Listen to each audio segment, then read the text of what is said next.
Hi guys. The Lord just kind of led me to read this verse, so I'm just gonna start reading it and we'll see where God takes this video. So it is Isaiah 5 verses 20. Woe to those who call evil good and good evil, who put darkness for light and light for darkness, who put bitter for sweet and sweet for bitter. It's so played off in today's world of Christianity that I feel like Christianity sometimes can be played off as more of an aesthetic than an actual lifestyle. Um, and like people just play Christianity off to be this like yippity doo dah day, like Jesus and sunshines, and that's 100% true. Jesus like makes you sunshines, and I'm all for that. I'm all for like making like Jesus an aesthetic because that's awesome. But like what point is that I feel like it gets so played off that like we're calling ourselves Christians, but we actually have one foot still in the world. Um, and is that to say that you're never going to make a mistake and that you have to live this like boring, rigid lifestyle? No. But what I'm saying is that like if you're going to be a Christian, you're going to truly follow God, you have to make the decision to have both your feet in and walking with God, because you can't walk, you both of your feet can't be walking in two separate places. You have to choose one destination. So is your destination going to be Jesus, or is it going to be the world? Because Jesus, like, honestly, it's worse to go in between. Like, at least just pick a side. Like, are you going to follow Jesus, or are you just going to go for the world? But I believe that Jesus is truly calling you to go all in with him. The things that you've been contemplating, if you want to give up for him lately, the things that have just been really hard to give up for him lately, in order to fully surrender and follow him, I believe he's calling somebody to fully let go of those things right now and just lock in fully with him. And I'm telling you from experience, when I left my lukewarm lifestyle with God and I went fully in with God, it has changed my whole life. Jesus will change your life, and he's more than just a verse in your Instagram bio. He is big, and he is a big God. He is going to move and he is going to change your life if you let him. And he will teach you more about who he created you to be every single day of your life.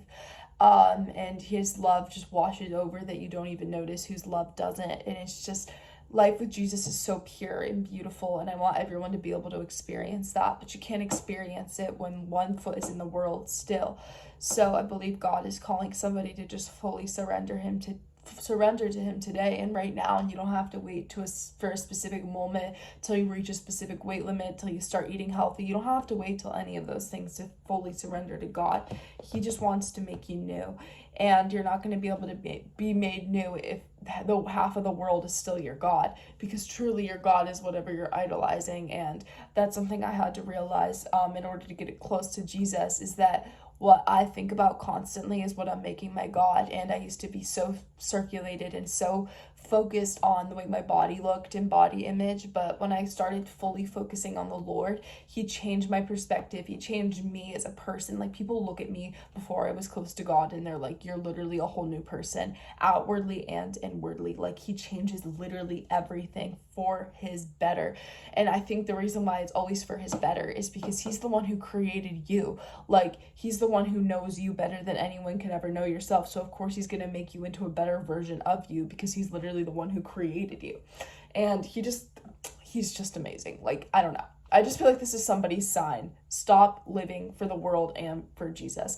And does that mean it's not going to not be hard to like give up some of the things, like some of the shows, some of the music, some of the stuff? No, it's going to be hard. It definitely is hard for me. Like this morning, even I was struggling with, like, honestly, I'm just going to be real with you guys. I was struggling with secular music. I was like, I really just want to be able to listen to some of these secular songs because the beat is so good. And then, you start getting the thoughts like, is it even really that deep if I listen to this, if I lip sync to this, if I do this, if I do that? But yes, it is that deep, because you could be, if you really, again, this is for the people that truly want to lock in with God and truly want to be following God. It really is that deep, because the stuff I used to tell myself that, like, what I listen to, it's not really going to affect me. And you know what? Even if that's true for yourself, it's still what you're feeding your ears. And wouldn't you rather be feeding your ears something that's glorifying the guy who died for you rather than like about sex and drugs?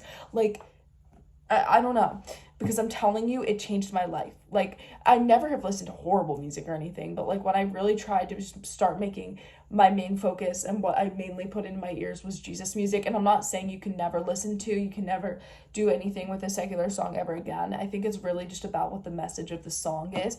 And same for shows and stuff. It's really not like, I'm not saying you can never listen to something secular ever again, but you just have to really like analyze what the altogether message of something is, because if it's just about like stuff that's clearly glorifying the world, like what, that's not going to help you grow closer to God. Don't you want something that's going to help you grow closer to God? And again, it's going to be hard because there's a lot of secular stuff out there that's tempting to watch or tempting to listen to, but life with Jesus is worth it. I promise you, it's worth it. And that's why it's a narrow gate of people who actually get let into the kingdom of heaven, because it's hard. It is hard, but it's always worth it. And the good news is you're never doing it on your own. It says in Philippians 4:6, I'm pretty sure, I can do all things through Christ who strengthens me. You can do all things through Christ who strengthens me. And actually, I have this verse right next to me. It's Romans 6:3-4. Not only that, but we rejoice in our sufferings, knowing that suffering produces endurance, and endurance produces character, and character produces hope. So don't give up with Jesus when it gets hard. He wants you to be all in with him, and I promise you it's worth it. He's going to give you joy like never before. And he loves you so much, and he died for you so you can live for him. The truth is that yes, it's hard, but I think that dying was hard on a cross for people he knew would never even love him back. So remember that every time you think it's starting to get hard. That's what I tell myself. But he loves you so much. I hope this encouraged you. I hope God spoke to you in some sort of way. He loves you. I love you. Bye.